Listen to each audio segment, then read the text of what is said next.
had behind us looks beautiful. This. Good morning, Chris Campbell from Sake of Science. What's up, everybody out there? Well, can't be doing any fossiling because the water's too high. Haven't been in the forge too much because of family circumstances. But today we're on a family road trip. We're going to check out some science. We're going to do some hiking. We're going to have a great time. It's fantastic. Yesterday we left the house and immediately ran into rain. And out of 9 hours of driving, it rained for probably 8 of them. And it sucked. But we picked up the oldest boy, or young man, from Gainesville. And it is a family road trip with the Camels. The three amigos. No? Yes? No? Not enthused. Anyway, I was reading.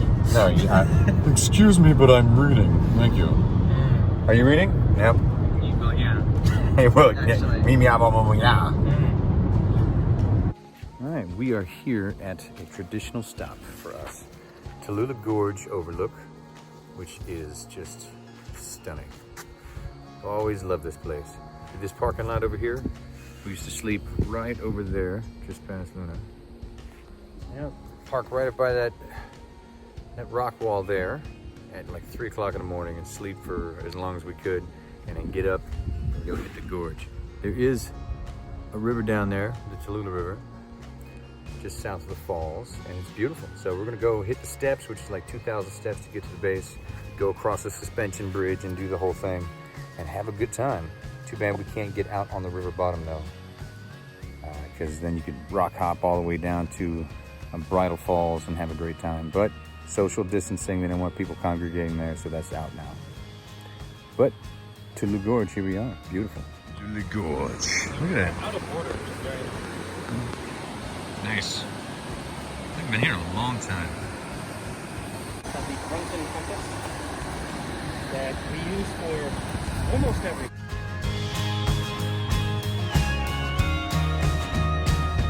Bridge, I love this thing. Oh yeah.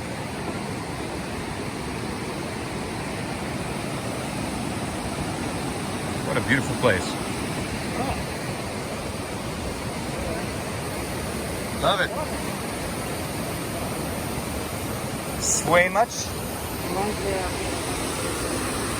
I know some people who would not like this swaying much at all.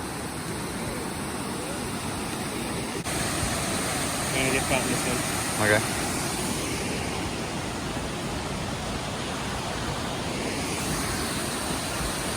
Love that waterfall.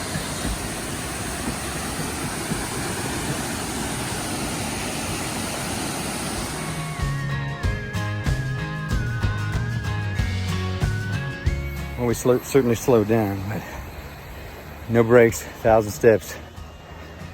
Wouldn't say like it was cake, because it hurt. But it was fun, it was good. Now we'll walk uphill back to the interpretive center. We're on our way to Cherokee. All right, we are taking a detour. Tell us about the spot we're going to. I'm looking it up now. Well, tell us about it. Stop.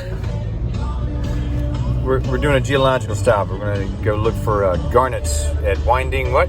Winding Stair Gap. Winding Stair Gap, and it looks like it's a spot. Basically, just pull over the side of the road and go look at the wall. So Yep. we'll get some. It's a sciencey trip. Always a science trip in this family, but even more so today on this stop. It's gonna be great. All right, this is what we're checking out. This big ass rock wall. We're coming over here to we can access up to it. This is a cut when they put this road in. No, it's too slick and it's wet and danger. Here. All these red parts, those are garnets. Red parts are garnets, okay? Now, the reason they're orange and not red is because they're exposed to oxygen. They're wearing away. And garnet it has base mineral iron in it, yes? Yes. Okay, so iron is one of its main elements. Yeah, okay, so that's just gonna rust like crazy. That's pretty cool. You can really see them here. These little red guys, these are some really nice garnets in this rock. Oh, there we go, yeah, I got the focus now. So you can see all those sort of like little red blips are garnets. Okay. The black blips are biotites, and the background is probably it's a feldspar or feldspathoid. I can't remember if this is a granitoid or a granite. Okay. Yeah. I'm gonna talk about the boudinage here. Yep. Go ahead. We're Booty. So yeah, it's called a boudinage texture. Boudinage texture. Okay, so this, Definitely you not got an this English word. line here running, then it thins away, and then comes back. What that will tell us is that at one point in time, the heat and stress was actually stretching this rock this way and pulled this layering thin in some spots and kept it wide in other spots. So we can say that the stress was horizontal from what we're looking at here. So that's called a boudinage line, yes? It's a boudinage texture. Boudinage texture. It's kind of confusing when you first see it because you're like, well, this just looks like one rock that was pulled apart and another rock that was pulled this way, right? Well, actually, these were all one continuous layer. If you think about it, when you're pulling apart just a single layer like this, they'll pull like this and thin and create two different lenses. Okay, almost, kind of well, that thing, makes sense, yeah. Along a weak point. And then if you think about it, well, if it happens to one side, it should happen to the other. So they create these kind of like long lenses that thin on both sides and Okay. lead to each other. Very cool. Boudinage textures, not booty Well, smudge. you can have as much fun as you want. It's not an English word. I still enjoy myself. I have to do something. I gotta ruin the lesson somehow. Absolutely. Thank you for your geological expertise. Crazy. So this guy's cool. This guy, if you're just looking at it from this angle, you can see this kind of like Kinds of thing swirlies. happening. So if you look here in this particular, if you take a zoom in kind of thing going on, you can see probably what was the dike going through. But this is a stress texture that's called parasitic folding. So you have something that was actually folding itself. So this rock is folded, it's been moved in a certain direction. But when you start folding a rock and bending it kind of thing, you can tend to get differential stress in the other layers itself, which can cause these parasitic folds. So these are folds that result from the overall layer folding itself. Okay. So when you have this kind of action happening, they kind of wave back and forth and create this really cool sort of structure. It's very cool. Yeah, it it's looks amazing like- looking. It These looks are called- like we're actually looking right at the center of one of the sort of parasitic fold areas because you can see this going up, Nice, nice. and then these start to go back down. I would have said something like, and these worms chewing the rock, These little but, boys. Nope. but that's because I'm stupid. Well, this is a metamorphosed rock. If a worm's chewing it, doesn't know what it's doing. It's a badass worm, absolutely. Yeah, very cool. Yeah. Dig Good, it. good rock. Parasitic folds. You heard it here first, folks. So we checked out this giant wall. Got a couple of good science lessons from my son, who is a geologist, or almost a geologist, and learned a lot. It was very cool. Did a tick check. I had 3 ticks on my back. Fortunately, on the shirt, not on my skin. He had 1. Luna was clear, so we're good. Onward. We're going back to Cherokee now. See ya.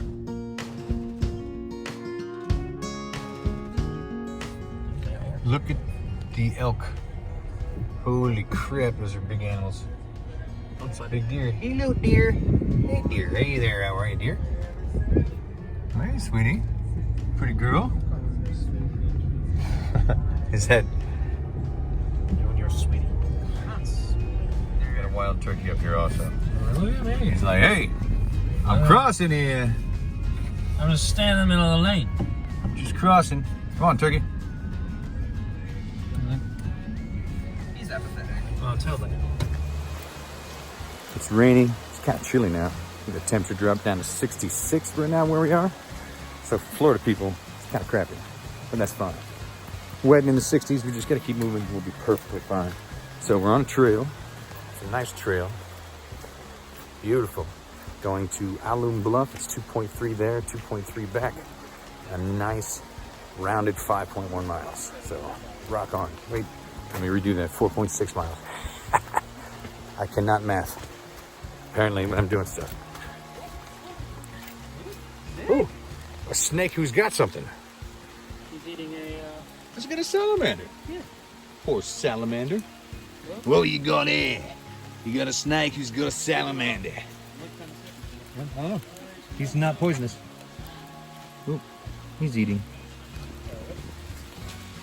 What's that?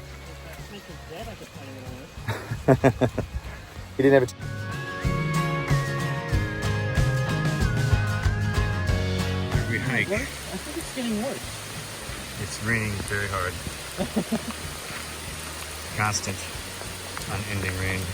Day 55. I'm gonna be All right, still in the rain. Another cool ass bridge. And that's definitely thunder. That's all right, we're already to the arch, which only means another mile to the cave. Sweet. So how do these stair-like formations form? I call that an Anthropocene modern formation. But redo an online course. Agreed. Not for something as important as a science degree in geology. If I'm doubting my degree, it better be because Bert decked me in the face.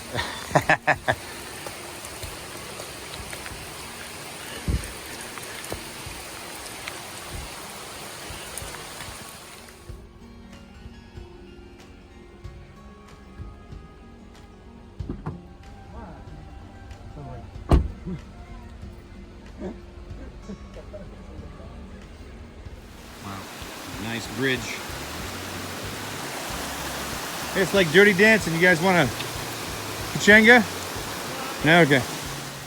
All right, this is what we came out of that deep tunnel with all the rain out to. Yes. Just exploded out of the forest. Look at that. Boom. Oh my God. Woo! Oh my God. It's only a little bit of lightning, no big deal. Woo! Yeah, that's That? I want to make it to the spot. Look where it's supposed to. It's right there. Ah, stupid lightning. Ah, beautiful though. Ah, we were supposed to be right there. Right there. But we didn't make it. Sam. Well, guess the kids the kids said no. Lightning in an exposed area and they were out. So I guess we're hiking back. So when we got here, this was not happening, and check this out. We're gonna take you right down to where it's actually started. It just now started. It's down here. This is as far as it's gotten. It's cooling and Because it's dry all the way there. And it's just pooling and going. Which means it could be a flash flood. Which means we might be running for our lives in a little bit, which would be awesome. Be one hell of a story, and I'll get that shit on video. So that's pretty cool. We're gonna get out ahead of this. Just in case we do have to run for our lives, we can get ahead of it pretty well. And it sounds like a really cool story, but then if you were there, it wouldn't be quite as cool, but it's still pretty cool. So you saw where we turned around because of scary lightning. Up on a bald, almost treeless section. Probably not a good idea to be hanging out. But, so we turned around, hiked, I guess, like 2-ish miles. Another 2.9. Let's say it was 2.9 up, 2.9 back. I'd say over, it's supposed to be 2.3 to get there. Yeah. So we didn't quite make it there. So I'm saying 2 miles. Mm. I think we got 2 miles in. So we're 2 miles back, it did roughly 4 miles. So, on our way back, we passed a couple that we passed on the way up. And she was sitting on the ground. The gentleman was looking at her as she was trying to tie up her ankle. And she popped her ankle. Didn't know if it was, didn't think it was broken, but definitely felt a pop and was having a problem with putting weight on it. So we said, we'll be back. We'll try to get a ranger and see what we can do, see if we can bring some help back. Maybe get a stretcher. So we got back to the parking lot pretty quick. It was a little bit over half a mile-ish coming back. And tried to find a ranger but couldn't, so we left Luna in the parking lot to wave down a ranger if they passed. And me and Gabe jogged back in the slop to offer a shoulder to pick them up and carry her out for as long as we could. I'd carry, then Gabe would carry, and then he could carry, and we'd switch out over and over again. At least that was the plan. But when we caught up to him, she was moving okay, and she didn't want to be carried by strange men, apparently. Apparently that's weird. No. That's entirely valid. Yeah. And, but they appreciated our help, so then we jogged back to the car and feeling great. Which means tomorrow, I'm going to pay for that. All that running, definitely going to hurt. But you know what? We had a great time. It was a good hike. Turned into a little bit of an adventure. Looking forward to the next. So back to the campsite, see how wet it is. If it's still raining, we're going to go to Cherokee and get some food. Because nothing worse than cooking in the rain inside your tent and being miserable. So we'll sit in the tents later and be miserable. So let's go get some food. Peace.